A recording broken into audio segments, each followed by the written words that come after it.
തിരുവനന്തപുരം കോർപ്പറേഷനിൽ ഓവർസിയറുടെ കൈ കൌൺസിലർ തല്ലിയൊടിച്ചു. കൈ തല്ലിയൊടിച്ച പാൽക്കുളങ്ങര കൌൺസിലർ അശോക് കുമാറിനെതിരെ ഓവർസിയർ ജ്യോതി പരാതി നൽകി. വെള്ള പേപ്പറിൽ ഒരു ആപ്ലിക്കേഷൻ കൊണ്ടുവന്നിട്ട് പറഞ്ഞു അതിൽ ഒപ്പിട്ട് കൊടുക്കണം, ഇപ്പൊ തന്നെ ഒപ്പിട്ട് തരണമെന്ന് പറഞ്ഞിട്ട് ബഹളം വെച്ചു. ഞാൻ പറഞ്ഞു എനിക്കിതിന്റെ ബാക്ക് കാണണം, എന്നാലേ നമുക്ക് സൈറ്റിൽ പോയി നോക്കാൻ പറ്റുള്ളൂ എന്ന് പറഞ്ഞു.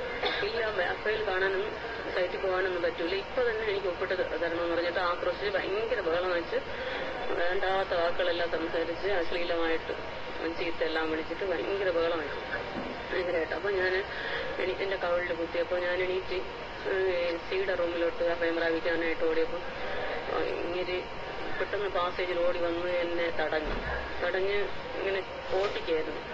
ഞാൻ ഇങ്ങനെ തിരിച്ച് എന്റെ സീറ്റിലോട്ട് വന്നിരുന്നപ്പോൾ ഓടി വന്ന് കൈ കൊണ്ട് വെട്ടിയായിരുന്നു.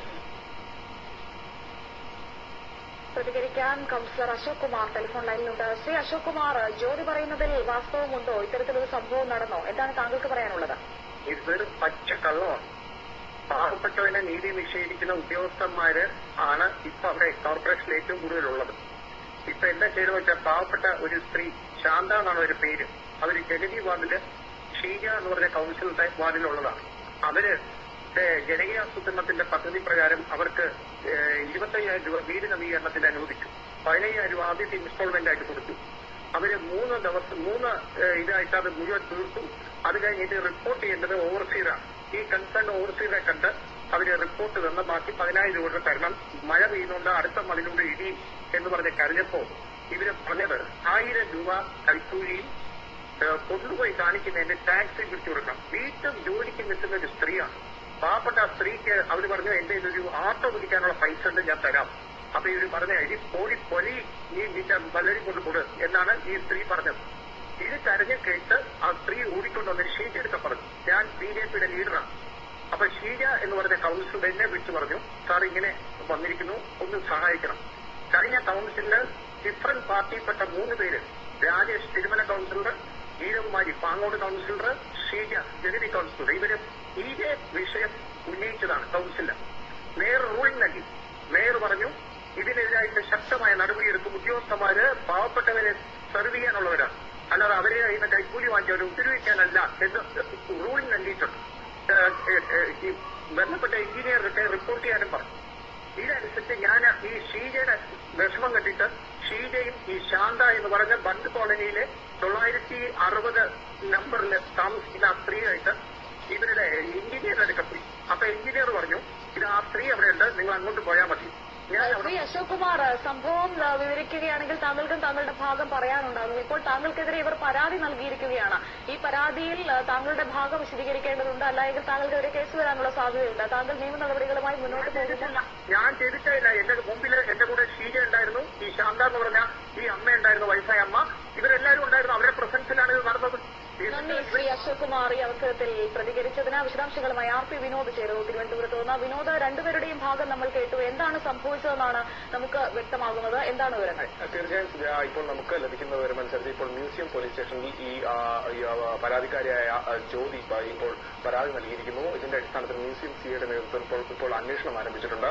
ഇപ്പോൾ നമുക്ക് അറിയാൻ ഇപ്പോൾ ഈ കൌൺസിലർ പറഞ്ഞതുപോലെ അദ്ദേഹത്തിന്റെ വാദവും അതുപോലെ തന്നെ ഈ ജ്യോതിയുടെ വാദവും തമ്മിൽ എന്തെങ്കിലും സത്യമുണ്ടോ എന്നുള്ളൊരു കാര്യമാണ് അന്വേഷിക്കുന്നത്. കൌൺസിലർ ഈ ജീവനക്കാരൻ നമ്മോട് പറഞ്ഞതാണ് ഈ ഒരു രീതിയിലുള്ള ആക്രമണം നടന്നിരുന്നു, തങ്ങൾ തന്നെ അശ്ലീല ഭാഷ ഉപയോഗിച്ചു, പല രീതിയിലുള്ള ഒരു ആക്ഷേപം ഉന്നയിച്ചു, അതുപോലെ തന്നെ കൈ കൊണ്ട് അടിച്ചാണ് തന്റെ കൈ ഒടിച്ചത്. അത് ആശുപത്രി ഉച്ചയ്ക്ക് 1:30 ഈ സംഭവം നടക്കുന്നത്.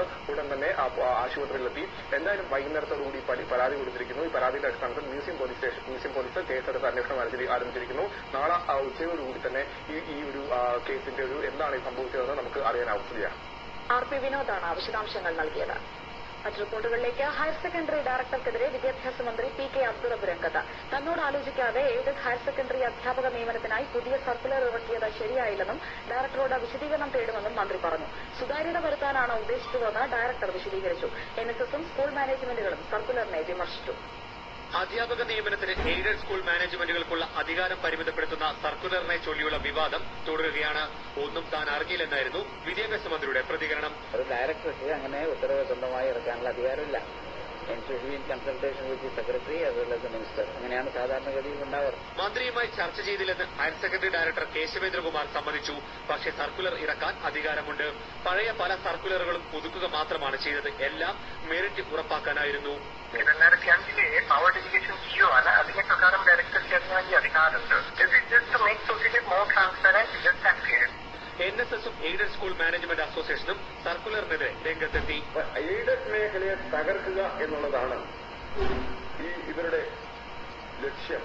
നിയമനത്തിനായുള്ള ഇന്റർവ്യൂ ബോർഡിൽ ഡെപ്യൂട്ടി സെക്രട്ടറി റാങ്കിൽ കുറയാത്ത സർക്കാർ പ്രതിനിധി നിർബന്ധമായും വേണം. പത്രങ്ങളുടെ എല്ലാ ജില്ലാ എഡിഷനുകളിലും ജില്ലാ ഗ്രാമപഞ്ചായത്ത് ഓഫീസുകളിലും നോട്ടീസ് ഇടണം തുടങ്ങിയ വ്യവസ്ഥകൾ പഴയ സർക്കുലറുകളിൽ ഒന്നും ഇല്ലാത്തതാണ്. സർക്കാർ ആവശ്യപ്പെട്ടാൽ മാറ്റം വരുത്താമെന്ന് ഹയർ സെക്കൻഡറി ഡയറക്ടർ പറയുന്നുണ്ടെങ്കിലും മാനേജ്മെന്റുകളുടെ സമ്മർദ്ദത്തിന് വഴങ്ങി ഇനി മന്ത്രി മാറ്റം നിർദ്ദേശിച്ചാലും വിവാദമാകും. കോഴ നിയമനത്തിന് സർക്കാർ കൂട്ടുനിൽക്കുന്നുവെന്ന ആക്ഷേപവും കേൾക്കേണ്ടിവരും.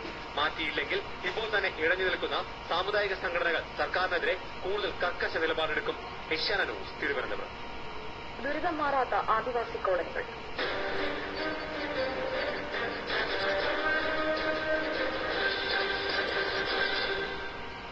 കഴിഞ്ഞ 3 വർഷത്തിനിടെ നിലമ്പൂർ കാടുകളിൽ നവജാത ശിശുക്കൾ ഉൾപ്പെടെ മരിച്ചത് 19 കുട്ടികളാണ്. പോഷകാഹാരക്കുറവും ക്ഷയവും ഉൾപ്പെടെ വിവിധ രോഗങ്ങളും ഉൾവനങ്ങളിൽ പടരുകയാണ്. സ്ഥിതി ഇത്രയും ഗുരുതരമായിട്ടും പട്ടികവർഗക്ഷേമ വകുപ്പ് ഈ മേഖലകളിലേക്ക് തിരിഞ്ഞു നോക്കിയിട്ടില്ല. ഏഷ്യാനെറ്റ് ന്യൂസ് അന്വേഷണം തുടരുന്നു.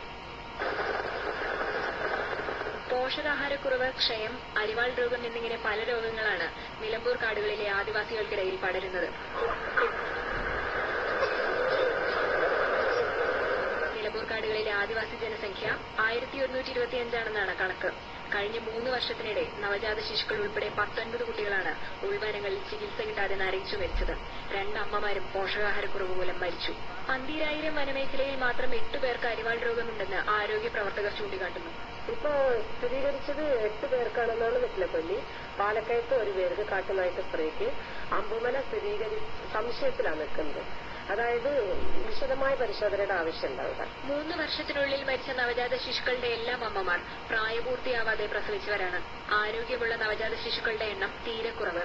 ജില്ലയിലെ ശരാശരി ജനന നിരക്കിലേക്കാൾ ഏറെ പിന്നിലാണ് ആദിവാസി മേഖല. ശിശുമരണ നിരക്കാകട്ടെ ഏറെ കൂടുതലും. പക്ഷേ ആരോഗ്യവകുപ്പിന്റെയോ പട്ടികവർഗക്ഷേമ വകുപ്പിന്റെയോ സാമൂഹ്യക്ഷേമ വകുപ്പിന്റെയോ ശ്രദ്ധ ഈ കണക്കുകളിൽ ഇനിയും പതിഞ്ഞിട്ടില്ല. സർക്കാർ അടിയന്തരമായി ഇടപെട്ടില്ലെങ്കിൽ നിലമ്പൂരിലെ കോളനികളിലും അട്ടപ്പാടി ആവർത്തിച്ചേക്കും. നിലമ്പൂർ കാട്ടിലെ വെറ്റിലക്കൊല്ലി കോളനിയിൽ നിന്നും ക്യാമറമാൻ KP രമേശിനൊപ്പം സാവിത്രി, ഏഷ്യാനെറ്റ് ന്യൂസ്. തിരുവനന്തപുരം നഗരത്തിൽ പട്ടാപ്പകൽ 36 ലക്ഷം കവർന്ന അന്യസംസ്ഥാനക്കാരായ 3 പേരെ പോലീസ് പിടികൂടി. കോവളത്തു നിന്നാണ് ഇവരെ പിടികൂടിയത്. 12 ലക്ഷം രൂപ ഇവരിൽ നിന്ന് പോലീസ് കണ്ടെടുത്തുവെന്നാണ് വിവരം. ബാക്കി തുക കവർച്ചാ സംഘത്തിലെ മറ്റുള്ളവർക്ക് കൈമാറിയതായാണ് സൂചന. ഇവർക്കായുള്ള തെരച്ചിൽ തുടരുകയാണ്. തിരുവനന്തപുരം കാനറ ബാങ്ക് ശാഖയിൽ നിന്ന് പണമെടുത്ത് മടങ്ങുകയായിരുന്ന മത്സ്യത്തൊഴിലാളി സംഘം പ്രസിഡന്റ് യേശുരാജിന്റെ കയ്യിൽ നിന്നാണ് ബൈക്കിലെത്തിയ സംഘം ഇന്നുച്ചയ്ക്ക് പണം കവർന്നത്. വാളയാർ ചെക്ക് പോസ്റ്റിൽ ലോറി ഉടമ സംഘടനകളുടെ സമരം ഇന്ന് അർദ്ധരാത്രി മുതൽ തുടങ്ങും. ചരക്ക് ലോറികൾ വാളയാർ ചെക്ക് പോസ്റ്റ് വഴി കടത്തിവിടില്ലെന്ന് ലോറി ഉടമ നേതാക്കൾ അറിയിച്ചു. പരിശോധനകൾക്കായി ചെക്ക് പോസ്റ്റിൽ ലോറികൾ അധിക നേരം തടഞ്ഞുവെക്കുന്നതിൽ പ്രതിഷേധിച്ചാണ് ലോറി ഉടമകളുടെ സംഘടന സമരം നടത്തുന്നത്. ഓൾ ഇന്ത്യ മോട്ടോർ ട്രാൻസ്പോർട്ട് കോൺഗ്രസിന്റെ നേതൃത്വത്തിലാണ് സമരം.